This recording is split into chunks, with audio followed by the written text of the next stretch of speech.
Huwag na kayong mag-alala sa school supplies. Ngayong taon, sagot na namin yan.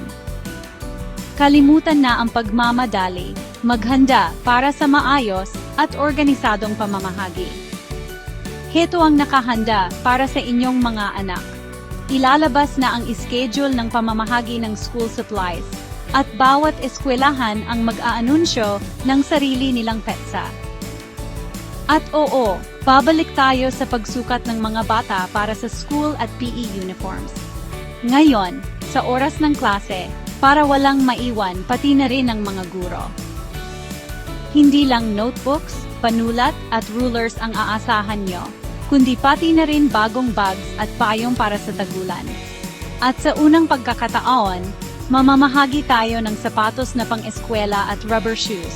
Nakita ko mismo ang mga sample, at maniwala kayo, napakaganda ng kalidad. Paala lang magkakaiba ang oras ng pagdating, dahil iba-iba ang suppliers na nanalo. Kaya abangan ang mga anunsyo ng inyong eskwelahan.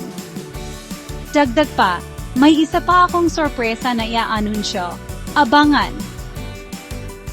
Mag-iwan ng komento kung may tanong o suhestiyon.